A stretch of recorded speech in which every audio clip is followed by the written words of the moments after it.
ನಮಸ್ತೆ ವೀಕ್ಷಕರೇ, ನಾನು ಡಾಕ್ಟರ್ ಶ್ವೇತಾ, ವೇದ ಆರೋಗ್ಯ ಕೇಂದ್ರ, ನಿಸರ್ಗಮನೆ, ಸಿರ್ಸಿ.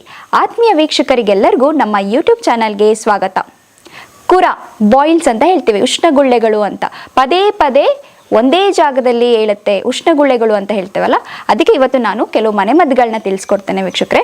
ಅದಕ್ಕೂ ಮುಂಚೆ ನಮ್ಮ ಯೂಟ್ಯೂಬ್ ಚಾನಲ್ನ ಸಬ್ಸ್ಕ್ರೈಬ್ ಮಾಡಿ, ಪಕ್ಕದಲ್ಲಿ ಕಾಣುವಂತಹ ಬೆಲ್ ಐಕಾನ್ನ ಪ್ರೆಸ್ ಮಾಡಿ. ಅದೇ ರೀತಿ doctor Hegde health tips WhatsApp group link ಕೂಡ ಈ ಕೆಳಗಡೆ ಡಿಸ್ಕ್ರಿಪ್ಷನ್ ಬಾಕ್ಸಲ್ಲಿದೆ. ಕ್ಲಿಕ್ ಮಾಡಿ ಜಾಯ್ನ್ ಆಗಿ ಉಚಿತವಾಗಿ ಹೆಲ್ತ್ ಟಿಪ್ಸನ್ನು ಪಡ್ಕೊಳ್ಳಿ. ಇದೇ ರೀತಿ ನಿಮಗೆ ಯಾವುದೇ ಸಮಸ್ಯೆ ಇದ್ರೂ ಕೂಡ ಫ್ರೀ ಆನ್ಲೈನ್ ಕನ್ಸಲ್ಟೇಷನ್ ಮುಖಾಂತರ ನೀವು ನಮ್ಮ ವೈದ್ಯ ಬಳಗದೊಂದಿಗೆ ನೀವು ಚರ್ಚೆ ಮಾಡಬಹುದು. ಅದಕ್ಕೆ ಕೆಳಗೆ ಕಾಣಿಸ್ತಾ ಇರುವಂತಹ ನಂಬರ್ಗೆ ಮಿಸ್ ಕಾಲ್ ಕೊಡಿ. ಒಂದೆರಡು ದಿನದಲ್ಲಿ ನಾವೇ ನಿಮಗೆ ಕಾಲ್ ಮಾಡಿ ನಿಮ್ಮ ಸಮಸ್ಯೆಗಳಿಗೆ ಸಲಹೆಯನ್ನು ನೀಡಿ ಬೇಕಾದಂಥ ಆಹಾರ ಔಷಧಿಗಳನ್ನ ಕಳಿಸ್ಕೊಡ್ಲಾಗ್ತದೆ. ಹೌದು, ನೋವು ಹಾಗೂ ಜೊತೆಗೆ ಸೆಳೆತ ಇರುತ್ತೆ. ಕೀವು ತುಂಬಿದಂಥ ಗುಳ್ಳೆ ಆಗಿರ್ಬೋದು. ಪದೇ ಪದೇ ಒಂದೇ ಜಾಗದಲ್ಲಿ ಬಾಯಿಲ್ಸ್ಗಳಾಗುವಂಥದ್ದು ಉಷ್ಣಗುಳ್ಳೆಗಳು ಅಂತ ಹೇಳ್ತೇವೆ. ದೇಹದಲ್ಲಿ ಉಷ್ಣತೆ ಹೆಚ್ಚಾದಾಗ, ಟಾಕ್ಸಿನ್ಸ್ಗಳು ದೇಹದಲ್ಲಿ ಜಾಸ್ತಿ ಆದಾಗ ಇಂಥ ಸಮಸ್ಯೆ ಕಾಡುವಂಥದ್ದು. ಬ್ಲಡ್ ಪ್ಯೂರಿಫಿಕೇಶನ್ ಮಾಡ್ಕೊಳ್ಳೋದ್ರ ಮೂಲಕ ಇಂಥ ಸಮಸ್ಯೆಯನ್ನು ನಾವು ಒಂದು ಹಂತಕ್ಕೆ ಕಮ್ಮಿ ಮಾಡ್ಕೊಳ್ಬೋದು. ದೇಹದ ಉಷ್ಣತೆಯನ್ನು ಕಮ್ಮಿ ಮಾಡಿಕೊಂಡು ಬ್ಲಡ್ ಪ್ಯೂರಿಫೈ ಮಾಡ್ಕೊಳ್ಳೋದು ಹೇಗೆ ಅದನ್ನ ತಿಳಿಸ್ಕೊಡ್ತಾ ಇದ್ದೀನಿ ವೀಕ್ಷಕರೇ. ಈ ವಿಡಿಯೋದಲ್ಲಿ ಕೆಲವು ಮನೆಮದ್ದುಗಳನ್ನ ತಿಳಿಸ್ತೇನೆ. ಅದೇ ಥರ ನೀವು ಫಾಲೋ ಮಾಡ್ಕೊಳ್ಳೋದ್ರಿಂದ ಖಂಡಿತ ಇಂಥ ಸಮಸ್ಯೆಯನ್ನು ಒಂದು ಹಂತಕ್ಕೆ ಕಮ್ಮಿ ಮಾಡ್ಕೊಳ್ಬೋದು. ಇದಕ್ಕೆ ಬ್ಲಡ್ ಪ್ಯೂರಿಫಿಕೇಷನ್ಗೆ ಮುಖ್ಯವಾಗಿ ಹೇಳುವಂಥದ್ದು ಡಿಟಾಕ್ಸ್ ವಾಟರ್. ಪ್ರತಿನಿತ್ಯ ಡಿಟಾಕ್ಸ್ ವಾಟರ್ ತಗೊಳ್ಳುವಂಥದ್ದು. ಜೊತೆಗೆ ಯಥೇಚ್ಛವಾಗಿ 3 ರಿಂದ 4 ಲೀಟರ್ನಷ್ಟು ನೀರನ್ನು ಕುಡಿಯೋದ್ರ ಮೂಲಕ ದೇಹ ಶುದ್ಧೀಕರಣಕ್ಕೆ ತುಂಬ ಒಳ್ಳೆಯದು. ಅದೇ ರೀತಿ ರಕ್ತ ಶುದ್ಧೀಕರಣ ಮಾಡ್ಕೊಳ್ಲಿಕ್ಕೆ ಅಮೃತ ಬಳ್ಳಿ ಕಷಾಯ ಅಂತ ಹೇಳ್ತೇವೆ. ಪ್ರತಿನಿತ್ಯ ಅರ್ಧ ಗ್ಲಾಸ್, ಅಂದರೆ 1 ಗ್ಲಾಸ್ ನೀರನ್ನು ನೀವು ಅರ್ಧ ಗ್ಲಾಸ್ ಮಾಡಿಕೊಂಡು ಅಮೃತ ಬಳ್ಳಿಯನ್ನು ಹಾಕಿ ಚೆನ್ನಾಗಿ ನೀರಲ್ಲಿ ಕುದಿಸಿ ಅರ್ಧ ಗ್ಲಾಸ್ನಷ್ಟು ಮಾಡಿಕೊಂಡು ಪ್ರತಿನಿತ್ಯ ಅಮೃತ ಬಳ್ಳಿ ಕಷಾಯ ಕುಡಿಯೋದ್ರಿಂದ ರಕ್ತ ಶುದ್ಧೀಕರಣಕ್ಕೆ ತುಂಬ ಒಳ್ಳೆಯದು. ಈ ಕುರಗಳು ಪದೇ ಪದೇ ಒಂದೇ ಜಾಗದಲ್ಲಿ ಆಗ್ತಾ ಇದೆ, ನೋವು ಸೆಳೆತಾ ಇದೆ ಅನ್ನೋಂಥವ್ರಿಗೆ ಮತ್ತೊಂದು ಉಪಾಯವನ್ನು ತಿಳಿಸ್ಕೊಡ್ತೇನೆ. Epsom salt.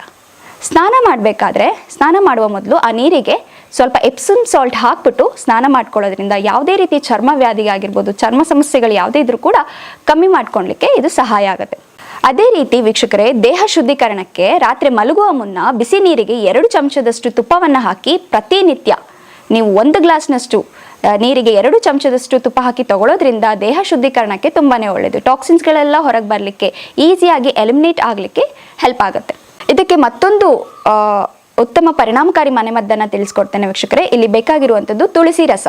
ತುಳಸಿ ರಸಕ್ಕೆ ಅರಿಶಿಣವನ್ನು ಸ್ವಲ್ಪ ಹಾಕ್ಕೊಂಡು ಸ್ವಲ್ಪ ಬೆಣ್ಣೆಯನ್ನು ಹಾಕಿ ಎಲ್ಲಿ ನಿಮಗೆ ಕುರ ಆಗಿದೆ ಆ ಜಾಗಕ್ಕೆ ಹಚ್ಚೋದ್ರಿಂದ ಬೇಗ ಕೀವು ಹೊರಗೆ ಬರಲಿಕ್ಕೆ ಸಹಾಯ ಆಗುತ್ತೆ. ನೋವನ್ನು ಕಮ್ಮಿ ಮಾಡ್ಕೊಡ್ಲಿಕ್ಕೂ ಕೂಡ ಹೆಲ್ಪ್ ಆಗುತ್ತೆ. ಅದೇ ರೀತಿ ಹರಳೆಣ್ಣೆ ಹಚ್ಚುವಂಥದ್ದು. ಎಲ್ಲಿ ಗುಳ್ಳೆಗಳಾಗಿದೆ, ಕುರ ಆಗಿದೆ ಆ ಭಾಗಕ್ಕೆ ಹರಳೆಣ್ಣೆ ಹಚ್ಚೋದ್ರಿಂದ ಉರಿಯೂತ ನಿವಾರಕ ಅಂತಲೇ ಹೇಳ್ತೇವೆ. ಇದನ್ನ ಪ್ರತಿನಿತ್ಯ ನೀವು ಹರಳೆಣ್ಣೆ ಹಚ್ಚೋದ್ರಿಂದ ಇಂತಹ ಸಮಸ್ಯೆ ಮತ್ತೆ ಇನ್ನೊಂದು ಕಡೆ ಆಗದೆ ಇರೋ ರೀತಿಯಲ್ಲಿ ತಡೆಗಟ್ಕೊಳ್ಲಿಕ್ಕೆ ಹೆಲ್ಪ್ ಆಗುತ್ತೆ. ಅದೇ ರೀತಿ ಸ್ಟಾರ್ಟಿಂಗಲ್ಲಿ ಪಿಂಪಲ್ ಕಾಣಿಸ್ಕೊಂಡಿದೆ ಸಣ್ಣದಾಗಿ ಅನ್ನುವಾಗ ಆ ಥರ ನೋಡಿದಾಗ ನೀವೇನು ಮಾಡಬೇಕು, ಆಲೂಗೆಡ್ಡೆ ರಸಕ್ಕೆ ಈರುಳ್ಳಿ ರಸವನ್ನು ಮಿಶ್ರಣ ಮಾಡಿಬಿಟ್ಟು ಎಲ್ಲಿ ಪಿಂಪಲ್ ಆಗಿದೆ, ಕುರ ಆಗಿದೆ ಆ ಭಾಗಕ್ಕೆ ಹಚ್ಚುವಂಥದ್ದು. ಇದಕ್ಕೆ ಇನ್ನೊಂದು ಉಪಾಯವನ್ನು ತಿಳಿಸ್ಕೊಡ್ತೇನೆ ವೀಕ್ಷಕರೇ. ಕೀವು ಹೊರಗೆ ಬರ್ತಾ ಇದೆ ಅನ್ನೋ ಟೈಮಲ್ಲಿ ಸ್ವಲ್ಪ ನೀವು ವಿಳೆದೆಲೆಗೆ ಹರಳೆಣ್ಣೆಯನ್ನು ಹಚ್ಬಿಟ್ಟು ಕ್ಯಾಂಡಲಲ್ಲಿ ಬಿಸಿ ಮಾಡಿಕೊಂಡು ಕುರದ ಮೇಲೆ ಇಡುವಂಥದ್ದು. ಬೆಚ್ಚಗೆ ಮಾಡಿಬಿಟ್ಟು ಕುರದ ಮೇಲೆ ಇಡೋದ್ರಿಂದ ಬೇಗ ಪಸ್ ಹೊರಗಡೆ ಬರಲಿಕ್ಕೆ, ಕೀವು ಹೊರಗಡೆ ಬರಲಿಕ್ಕೆ ಸಹಾಯ ಆಗುತ್ತೆ. ಇದ್ರ ಜೊತೆಗೆ ವೀಕ್ಷಕರೇ, ಟೀ ಟ್ರೀ ಆಯಿಲ್ ಅಂತ ಹೇಳ್ತೇವೆ. ಟೀ ಟ್ರೀ ಆಯಿಲ್ ನಂಜು ನಿರೋಧಕ ಶಕ್ತಿ ಹೊಂದಿದೆ. ಟೀ ಟ್ರೀ ಆಯಿಲ್ನೊಂದಿಗೆ ನೀಮ್ ಆಯಿಲ್ ಎರಡನ್ನು ಮಿಕ್ಸ್ ಮಾಡ್ಕೊಳ್ಳೋದ್ರಿಂದ ಇನ್ಫೆಕ್ಷನ್ಸ್ಗಳು ಪದೇ ಪದೇ ಆಗದೆ ಇರೋ ರೀತಿಯಲ್ಲಿ ಸಹಾಯ ಆಗುತ್ತೆ. ಎಲ್ಲಿ ನಿಮಗೆ ಕುರ ಆಗಿದೆ ಆ ಜಾಗಕ್ಕೆ ಟೀ ಟ್ರೀ ಆಯಿಲ್ ಜೊತೆಗೆ ನೀಮ್ ಆಯಿಲ್ನ ಅಪ್ಲೈ ಮಾಡ್ಕೊಳ್ಳೋದ್ರಿಂದ ಪಸ್ನ ಹೊರಗೆ ತೆಗಿಲಿಕ್ಕೆ ಸಹಾಯ ಆಗುತ್ತೆ. ಹಾಗೆ ಇನ್ಫೆಕ್ಷನ್ಸ್ನ ದೇಹದಲ್ಲಿ ಕಮ್ಮಿ ಮಾಡ್ಕೊಳ್ಲಿಕ್ಕೆ ಇದು ಹೆಲ್ಪ್ ಆಗುತ್ತೆ. ಇದಕ್ಕೆ ಮತ್ತೊಂದು ಉಪಾಯವನ್ನು ತಿಳಿಸ್ಕೊಡ್ತೇನೆ ವೀಕ್ಷಕರೇ. ಬೇವಿನ ಎಲೆಗಳನ್ನ ಚೆನ್ನಾಗಿ ಜಜ್ಜಿ ಅದ್ರ ರಸವನ್ನು ತೆಗಿಬೇಕು. ಅದಕ್ಕೆ ಕಹಿ ಜೀರಿಗೆ ಅಂತ ಹೇಳ್ತೇವೆ, ಕಾಡು ಜೀರಿಗೆ ಅಂತ ಹೇಳ್ತೇವೆ. ಅದ್ರ ಪೌಡರ್ನ ಈ ನೀಮ್ ಪೇಸ್ಟಿಗೆ ಹಾಕ್ಬಿಟ್ಟು ಎಲ್ಲಿ ಕುರ ಆಗಿದೆಯೋ ಆ ಜಾಗಕ್ಕೆ ಅಪ್ಲೈ ಮಾಡ್ಕೊಳ್ಳೋದ್ರಿಂದ ನೋವು ಸೆಳೆತವನ್ನು ಕಮ್ಮಿ ಮಾಡ್ಕೊಳ್ಬೋದು. ಅದ್ರ ಜೊತೆಗೆ ಕೀವು ಹೊರಗೆ ಬರಲಿಕ್ಕೂ ಕೂಡ ಸಹಾಯ ಆಗುತ್ತೆ.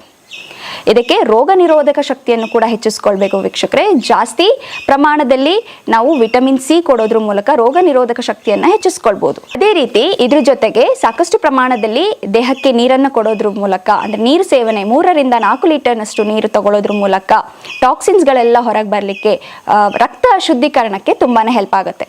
ಗೊತ್ತಾಯ್ತಲ್ಲ ವೀಕ್ಷಕರೇ, ಕುರ ಆದಾಗ ಏನು ಮನೆಮದ್ದುಗಳನ್ನ ಮಾಡ್ಕೊಳ್ಬೇಕು ಅನ್ನೋದನ್ನ ನಾನು ನಿಮಗೆ ಈ ವಿಡಿಯೋದಲ್ಲಿ ತಿಳಿಸ್ಕೊಟ್ಟಿದ್ದೀನಿ. ನಮ್ಮ ವಿಡಿಯೋನ ಲೈಕ್ ಮಾಡಿ, ಹಾಗೆ ನಿಮ್ಮ ಸ್ನೇಹಿತರೊಂದಿಗೂ ಕೂಡ ನಮ್ಮ ವಿಡಿಯೋನ ಶೇರ್ ಮಾಡ್ಕೊಳ್ಳಿ ಅಂತ ಕೇಳ್ಕೊತಾ ಧನ್ಯವಾದಗಳು.